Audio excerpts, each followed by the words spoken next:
अखिल भूमंडलीय सर्व शिरोमणि मुनि समाज के संस्थापक आदि मुनीश्वर योगेश्वर सदगुरुदेव शिव मुनि महाराज की जय।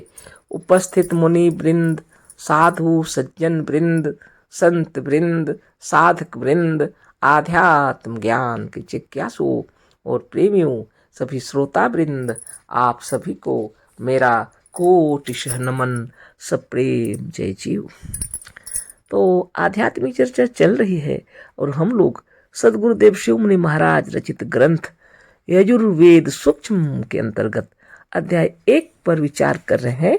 शीर्षक दिए हैं गुरुदेव यजुर्वेद में आत्मविद्या, और उसी पर चर्चा चल रही है। और आगे आज हम लोग पढ़ेंगे, और याद दिलाने के लिए पहले वाला थोड़ा पढ़ देते हैं। सदगुरुदेव लिखे हैं, हम बराबर कहा करते हैं कि यह सारा संसार द्वंद्वमय है, सब दो दो है, धर्म अधर्म, पुण्य पाप, दिन रात, जन्म मरण, सुबह शाम, अच्छा बुरा, जड़ चेतन और सत्यासत्य, सब दो दो हैं।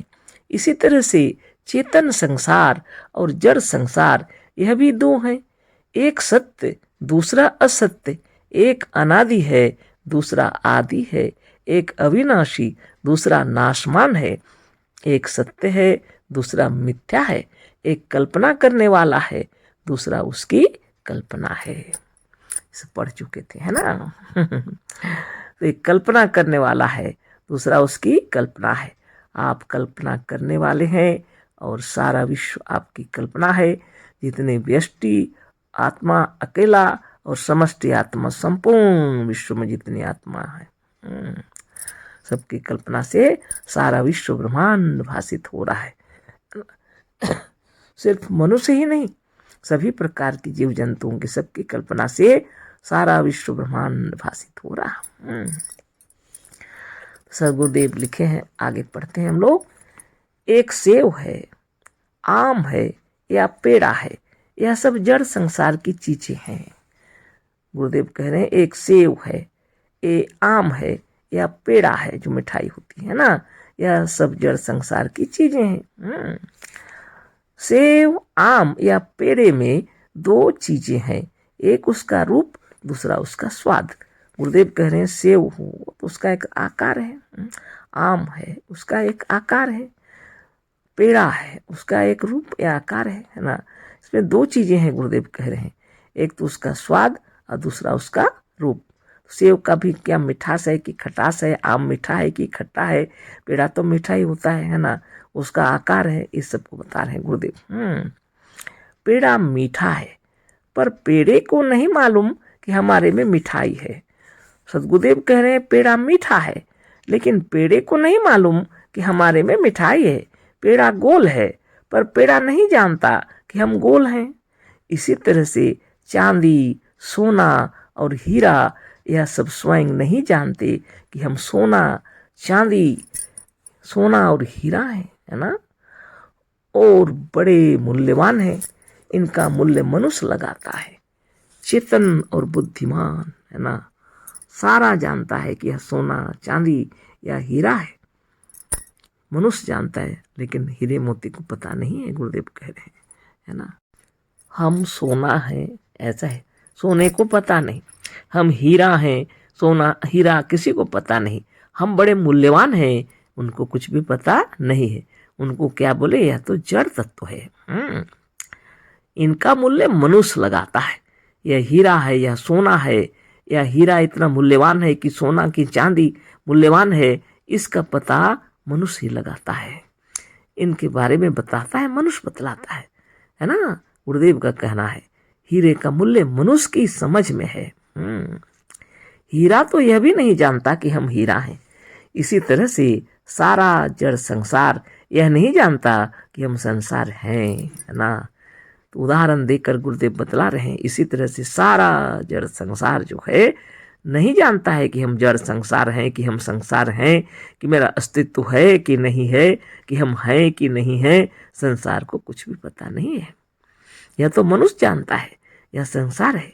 अतः संसार का अस्तित्व, संसार के होने का भान, संसार के होने का भाव संसार के भीतर नहीं है, किंतु जीवित प्राणियों के भीतर, जीव के भीतर या आत्मा के भीतर है। धन्य धन्य सद्गुरुदेव शिव मुनि महाराज की जय। सद्गुरुदेव बतला रहे हैं, मनुष्य जानता है कि यह संसार है, अतः संसार का अस्तित्व, संसार के होने का भान, संसार है ऐसा जो भान है या किसके अंदर है, मनुष्य के अंदर है, संसार के अंदर नहीं। संसार के होने का भाव संसार के भीतर नहीं है, किंतु जीवित प्राणियों के भीतर, जीव के भीतर या आत्मा के भीतर है। चेतन स्वयं जानता है कि हम हैं, मैं हूँ। जड़ ना जानता है कि मैं हूँ और न उसके होने का भाव उसमें है, उसका अस्तित्व या उसके अस्थि का भाव उसमें नहीं है। तो इतने सुंदर तरीके से सद्गुरुदेव बतला रहे हैं कि सारे संसार की अस्तित्व की भावना है ऐसा जानना आपके अंदर है। संसार के अंदर तो कुछ भी नहीं है। जड़ जो चीज दिखाई पड़ रहा है वह सब आपके भीतर से है ना। उसी को समझा रहे हैं गुरुदेव। उसका अस्तित्व जड़ संसार में नहीं है, लेकिन आपके अंदर है या संसार है ऐसा आप जानते हैं। आगे पढ़ते हैं। अस्तित्व का अर्थ अंग्रेजी में लाइफ बीइंग है। तो गुरुदेव कहते हैं अस्तित्व का अर्थ अंग्रेजी में एक तो लाइफ यानी जीवन यानी बीइंग यानी जीवन है। संस्कृत में अस्तित्व सत्य को कहते हैं और संस्कृत में अस्तित्व सत्य को कहते हैं, अर्थात जिसका अस्तित्व है वही सत्य है। और संस्कृत में अस्तित्व को सत्य को ही कहते हैं, अर्थात उसका अर्थ यह हुआ कि जिसका अस्तित्व है वही सत्य है, यानी जो है वही सत्य है, जिसमें या जिसके भीतर अपने आप के होने का भाव नहीं है, अपने अस्तित्व का भाव या ज्ञान नहीं है, उसका अस्तित्व ही नहीं है, वह मिथ्या है। तो संस्कृत में इतने सुंदर तरीके से समझाया जाता है कि अस्तित्व का मतलब सत्य है, जिसको अपने आप के होने का भाव है वही सत्य है, जिसमें अपने होने का भाव नहीं है वह असत्य है बतलाया गया है ना। फिर से पढ़ते हैं। संस्कृत में अस्तित्व सत्य को कहते हैं, अर्थात जिसका सत्य है वही सत्य है, जिसमें या जिसके भीतर अपने आप के होने का भाव नहीं है, अपने अस्तित्व का भाव या ज्ञान नहीं है, उसका अस्तित्व ही नहीं है, वह मिथ्या है। तुम कहने का मतलब यह हुआ कि संसार के अंदर में अपने अस्तित्व का भाव नहीं है और आपके भीतर में आपके हैत्व का भाव है, हम हैं ऐसी भावना आपके अंदर है। आप जानते हैं कि आप हैं, इसलिए आप ही सत्य हैं, है ना। आगे पढ़ते हैं। देखो, संसार नहीं जानता कि मैं हूं, किंतु चेतन जीव जानता है, मनुष्य जानता है कि यह संसार है। वाह, गुरुदेव कह रहे हैं देखो, संसार नहीं जानता कि मैं हूं, किंतु चेतन जीव जानता है, मनुष्य जानता है कि यह संसार है। अतः संसार के होने का भाव जड़ संसार में नहीं है, अतः जड़ संसार का अस्तित्व जड़ संसार से नहीं जीवों के कारण है। चेतन मनुष्य ही जानता है यह संसार है, संसार के अंदर उसके होने का भाव नहीं है। अतः गुरुदेव कह रहे हैं कि जड़ संसार का अस्तित्व जड़ संसार से नहीं जीवों के कारण है। जड़ संसार से स्थित ऐसी बात नहीं है, सबका कारण है जीव। जीव के कारण सारा जड़ संसार जितना जो कुछ दिख रहा है सब आप ही के कारण है। सारा संसार जीव की समष्टि के भीतर है, सारा जड़ संसार जीव की समष्टि की कल्पना है, जीव की समष्टि के भीतर है। गुरुदेव कह रहे हैं जीवों के भीतर है और उन्हीं की कल्पना है ना। सब जीवों के भीतर है और उन्हीं की कल्पना से वह बाहर चमक रहा। कल्पना हम लोग किए हैं, सबकी कल्पना से यह बाहर चमक रहा है। जैसे दर्पण के इधर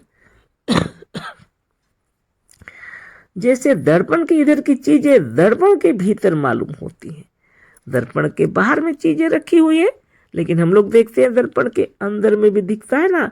गुरुदेव कह रहे हैं वैसे ही जड़ संसार का अस्तित्व जीवों के भीतर है और वही बाहर है ना। तो जो दर्पण में दिखलाई पड़ रहा है वह बाहर है, इसलिए दर्पण में दिख रहा है, और दर्पण में दिख रहा है मतलब वह आपके भीतर है।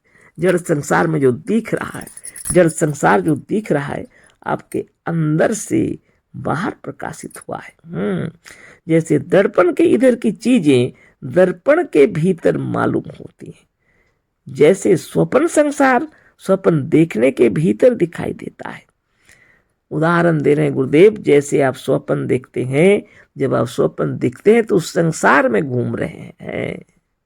जैसे सारे का सारा स्वप्न संसार एक जीव की कल्पना है, उसी तरह से बाहर का सारा संसार विश्व भर के जीवों का या जीव की समष्टि का स्वप्न है।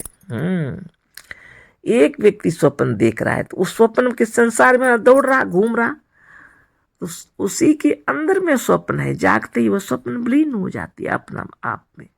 सारा विश्व सारा जगत जो दिख रहा है समष्टि आत्मा के अंदर से प्रवाहित हो रहा है, अंदर से प्रकाशित हो रहा है, और जहां हम लोग घूम रहे हैं ना, विश्व भर के जीवों का यह जीव ही जीव की समष्टि का स्वप्न है, जीव की समष्टि की कल्पना है। अनंत असंख्य और अगणित जीवों का समूह ही जीवों की समष्टि है। गुरुदेव कह रहे हैं समष्टि किसको कहते हैं? अनंत असंख्य और अगणित जीवों का समूह ही जीवों की समष्टि है। स्वप्न एक जीव की कल्पना है, अतः एक जीव का स्वप्न एक के जगने पर मिट जाता है। स्वप्न की दुनिया में हम थे, जागे, मिट गया। जैसे एक घर का चिराग उसके मर जाने से बुझ जाता है, पर म्यूनिसिपैलिटी का चिराग नहीं बुझता, क्योंकि वह चिराग उस नगर की समष्टि का है। किसी घर का एक कोई चिराग था, कोई बालक था, मर गया तो नष्ट हो गया, समाप्त हो गया। लेकिन म्यूनिसिपैलिटी जो है उसके अंदर जो जितने लोग सदस्य हैं वो नहीं मरे ना, बुझे नहीं, क्योंकि वह समष्टि का है ना। बहुत बड़ी बात है, इसको समझ लीजिए।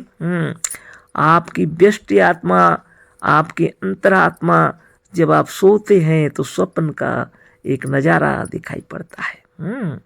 जागते हैं तो आप में सिमट जाता है, सारा विश्व फैला हुआ है, सारा जगत दिख रहा है।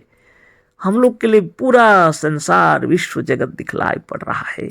लेकिन जिस समय तक जाग रहे हैं, जिस समय तक स्थूल शरीर में है, जब तक जीवन में है ना, जीवन की एक अवस्था है, जब तक जी रहे हैं, इसमें जितने दिन हमारे आयुष्मान होकर के जितना दिन है तब तक के लिए इसी तरह रहेंगे।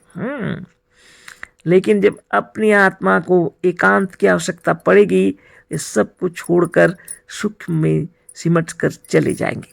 हमारे जाने से भी संसार ऐसा ही रहेगा, आपके जाने से भी संसार ऐसा ही रहेगा। लेकिन हमारे लिए संसार की आवश्यकता नहीं रही, वो हम अपनी कल्पना की दुनिया में निकल गए, और यह जगत सबके लिए जैसा का तैसा बना हुआ रहेगा, क्योंकि मेरी कल्पना अकेले की नहीं है, ये समष्टि की कल्पना है। मेरी कल्पना जो थी मेरे साथ सिमट कर चली गई, लेकिन सबकी कल्पना जो है यह विश्व संसार, वो जब जब जन्म लेंगे हम लोग, तब तब ऐसे ही भुवन में, ऐसे ही स्थूल जगत में प्रकट हो जाते हैं, है ना। मनुष्य जब तक सोता रहता है, जब तक स्वप्न में रहता है, स्वप्न जरा भी असत्य नहीं मालूम होता। उसी तरह से यह जागृत का संसार भी जब तक मनुष्य वर्तमान है, जीव के भीतर जागता रहता है, यह संसार भी असत्य या स्वप्न नहीं मालूम होता, पर संसार है इन्हीं जीवों की कल्पना। संसार के अस्तित्व का भाव संसार के भीतर नहीं है, किंतु सारे संसार का भाव या सारा संसार, सारा लोक लोकांतर मनुष्य की कल्पना के भीतर, जीवों के दिमाग या मन के भीतर है, अथवा यह सारा संसार 14 भुवन या सारे का सारा लोक लोकांतर मनुष्य के भीतर है। जीव के भीतर है, प्राणियों के भीतर है, आत्मा के भीतर है, और इन्हीं जीवों के होने से यह सब है तथा इन्हीं के कारण है ना। आगे फिर चर्चा करेंगे कल, है ना। अशेष धन्यवाद, कोटिशः नमन, सप्रेम जय जीव। सद्गुरुदेव शिव मुनि महाराज की जय।